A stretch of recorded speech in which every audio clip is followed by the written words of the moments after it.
Employers अपने employ से investment declaration मांगते हैं। तो वो इन्वेस्टमेंट डिक्लेरेशन देने से पहले आपको पता होना चाहिए कि आपको कितना अमाउंट इन्वेस्ट करना है ताकि आपका टैक्स जीरो बने। और उसके लिए आपको पता होना चाहिए कि आपके सीटीसी कंपोनेंट्स में से कौन कौन से आइटम्स ऐसे हैं जो टैक्सेबल है, कौन से एक्सेप्ट है, किन किन का डिडक्शंस मिल जाएगा, एंड देन अकॉर्डिंगली आप अपना इन्वेस्टमेंट अमाउंट डिसाइड कर सकते हैं। So without wasting any time, let's start with the topic. So before we start with the topic, I want to let you know one more thing that अगर आपको CTC components की taxability and all पता होगी, then आप अपने HR manager से कह सकते हो कि आपका CTC स्ट्रक्चर मॉडिफाई कर दे, रीडिज़ाइन कर दे फॉर आपके बेनिफिट के लिए, ठीक है।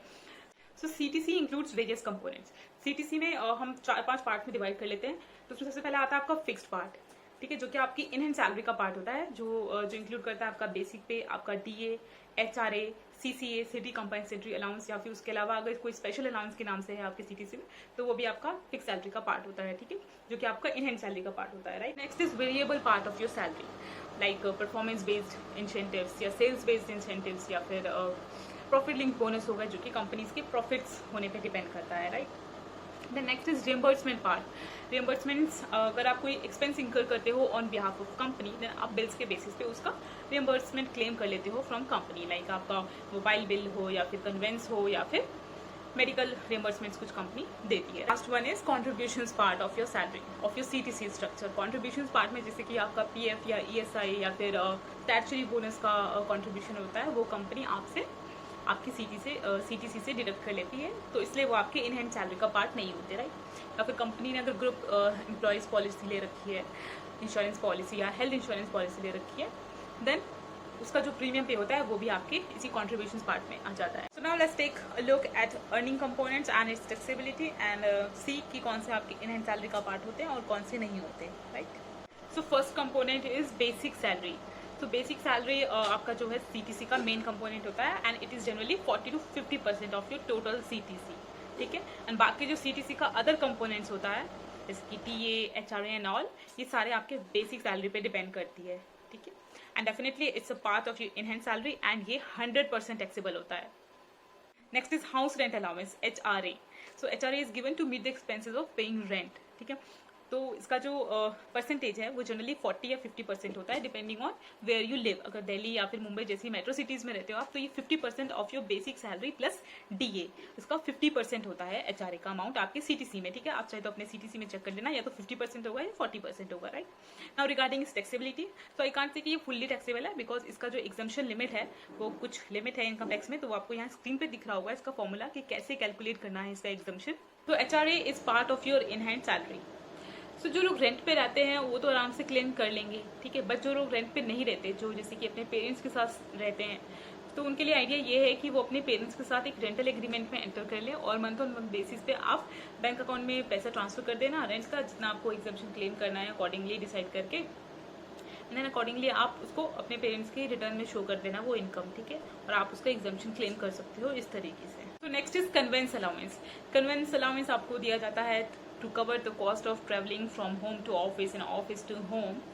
So पहले ये जो था कन्वेंस अलाउंस जो है वो 1600 रुपये 1600 पर मंथ एग्जेम्प्ट होता था, बट फ्रॉम 2018 जो अमेंडमेंट्स आ गए हैं उसके अकॉर्डिंग अब ये एग्जम्पशन आपको नहीं मिलती है, because this is covered under standard deduction of 50,000, ठीक है, जो कि पहले 40 था, नाउ इट इज 50,000, तो उसमें कवर होता है, इसलिए आप ये 1600 का जो एग्जम्पशन मैंने बोला उसको आप इग्नोर करना। तो कन्वेंस अलाउंस भी आपकी इन हैंड सैलरी का पार्ट होता है, राइट। अब इन सब के बाद अगर आपका जैसे टोटल CTC स्ट्रक्चर जितना भी डिसाइड हुआ है, अगर इन सब कंपोनेंट्स के बाद कुछ बच जाता है आपके CTC में, तो उसको स्पेशल अलाउंस के नाम से आपके CTC में शो कर देते हैं उसको, ठीक है। तो एक तो ये स्पेशल अलाउंस ये 100% टैक्सेबल हो जाएगा एंड ये डेफिनेटली आपकी इन हैंड सैलरी का पार्ट होगा, ठीक है। Next is leave travel allowance या leave travel concession, LTA LTC के नाम से आप मोस्टली हर्ट करते होगे इसको। सो ये दिया जाता है फॉर डोमेस्टिक ट्रैवल, अगर आप ऑफिस से छुट्टी पे हो and you are travelling to somewhere domestic only not international, तो आप जब घूम के आते हो, जैसे ट्रैवल आपने एयर से किया हो या रेल से किया हो, और आप बिल लेकर आते हो अपने HR को सबमिट करते हो, तो आपको ये पैसा मतलब अपनी सैलरी के साथ मिल जाता है, ठीक है। तो एक तरह से आप रिम्बर्समेंट क्लेम करते हो on the basis of providing actual bills. That's why ये इन हैंड सैलरी का पार्ट नहीं होता, बिकॉज जब आप घूमने जाओगे बिल्स दोगे तभी आपको ये पैसा मिलता है, ठीक है। एंड ऑल्सो इसका जो एग्जाम्शन है वो भी उतना ही होता है जितने का आप बिल सबमिट करते हो, ठीक है, एक्चुअल बिल।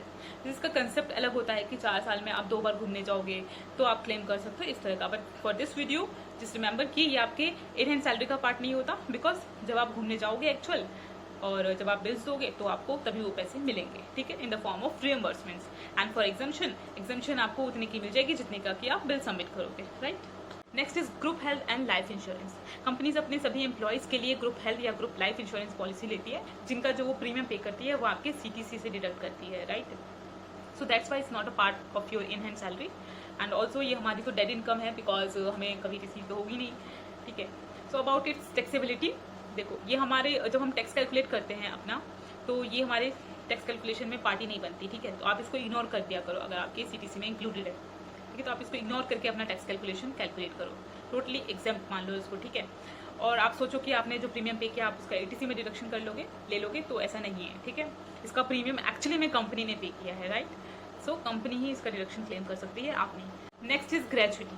सो ग्रेजुटी तब मिलती है जब आप 5 साल की कॉन्टिन्यूस सर्विस देते हो उसी कंपनी में, एक ही मतलब सेम कंपनी में 5 साल तक कॉन्टिन्यूस सर्विस देते हो तो आपको ग्रेजुटी मिलती है। या फिर आप 5 साल के बाद जॉब छोड़ते हो तो आपको ग्रेजुटी मिलता है, ठीक है। मिलता तो 5 साल बाद है, बट ये जो इसका कॉन्ट्रीब्यूशन है वो आपके जो एम्प्लॉयर है वो हर महीने आपकी सैलरी से काटती है, ठीक है। सो एम्प्लॉयज़ को 15 डेज का सैलरी एज अ गिफ्ट मिलता है फ्रॉम कंपनी, ठीक है, बिकॉज आपने 5 साल की कॉन्टिन्यूस सर्विस दी है तो आपको 15 डेज का सैलरी एज अ गिफ्ट देती है।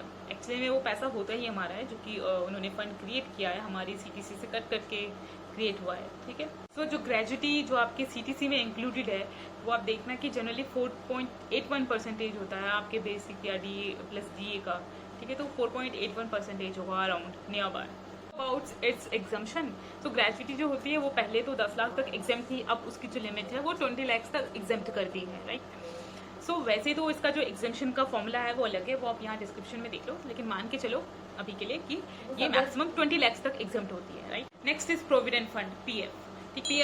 PF जो फंड है उसमें एम्प्लॉयर को मिनिमम 12% डिपॉजिट करना होता है, कंट्रीब्यूट करना होता है, ठीक है।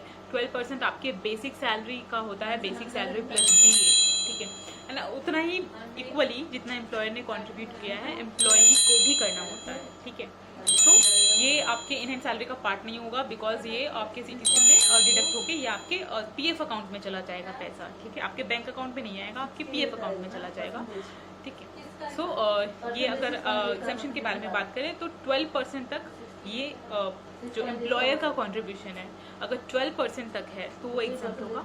अगर 12% से ज़्यादा कंट्रीब्यूट कर रहे हैं आपके एम्प्लॉयर तो 12 से जितना भी ऊपर का होगा वो टैक्सेबल होगा और 12 तक एग्जाम्प्ट होगा, राइट।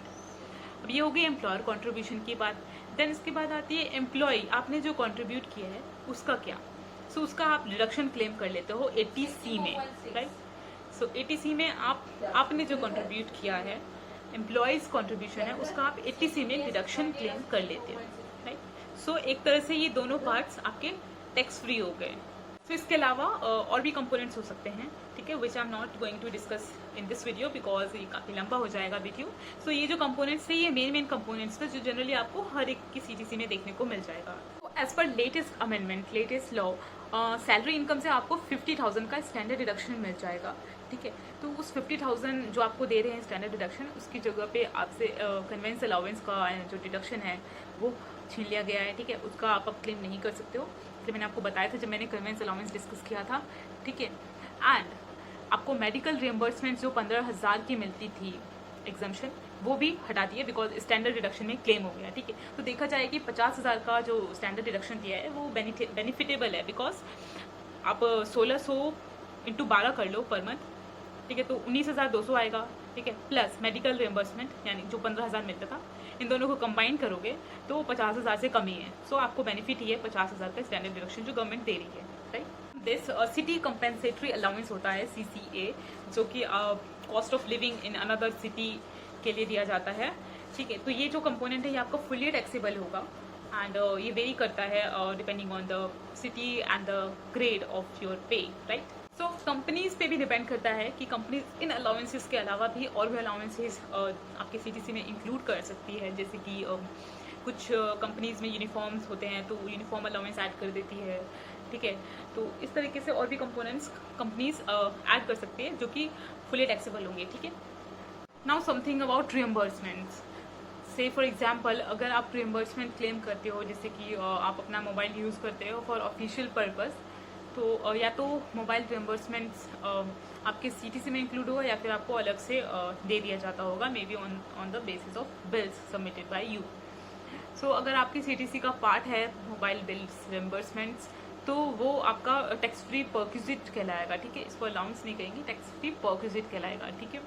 अगर ये आपका सैलरी का पार्ट नहीं है, आपकी CTC का पार्ट नहीं है, आप इसको जैसे जैसे इंकर करते हो एंड आप on the basis of bills claim कर रहे हो, तो ये आपका टैक्स फ्री रहेगा। तो it can either be a part of your CTC और it can be given separately, ठीक है। हाँ, ऐसा ना हो कि वो आपके पोजीशन और आपकी जो रिस्पॉन्सिबिलिटीज़ है उनसे ज़्यादा ही आप मोबाइल बिल्स का रिम्बर्समेंट मिल रहा है आपको, तो रीजनेबल होना चाहिए, मतलब point is that. Next about medical reimbursements. कोई भी आप मेडिकल बिल्स पे पैसा इंकर करते हो फॉर योर सेल्फ या फिर अपने डिपेंडेंट पेरेंट्स के लिए, स्पाउस या चिल्ड्रन के लिए, तो आपने जितना मेडिकल पे खर्चा किया है उसका आपको रिम्बर्समेंट दे देती है कंपनी, ठीक है।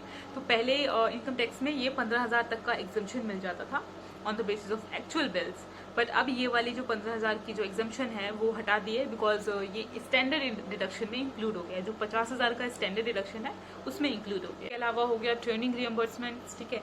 अगर आप इसका बिल सबमिट करते हो और कोई भी आपने अगर ट्रेनिंग ली है, ठीक है, तो आप उसका रियम्बर्समेंट क्लेम कर लेते हो कंपनीज का, डिपेंडिंग ऑन कंपनी की वो देती है या नहीं देती है। Other one like food coupon या मील कूपन्स देती है कुछ कंपनी, ठीक है। जैसे नॉर्मल रेट से आपको कुछ डिस्काउंटेड प्राइस पे मिलता है। फ्लेक्सिबल परक्विजिट है, बट 50 रुपये तक का जो है आपको एग्जम्पशन देती है, ठीक है। टैक्स फ्री होता है 50 रुपये तक का मील पर मील, ठीक है। तो अगर आप लगा लो इन अ ईयर, ठीक है, वर्किंग डेज के अकॉर्डिंग, तो अराउंड 26,400 के आसपास आपको एग्जम्पशन मिल जाता है ड्यूरिंग द ईयर। और नेक्स्ट इज गिफ्ट वाउचर्स देती है कुछ कंपनी, जैसे कि मेरी पुरानी कंपनी में दिवाली गिफ्ट वाउचर मिला था 5,000 रुपये का, मतलब पूरे साल में 5,000 का गिफ्ट वाउचर।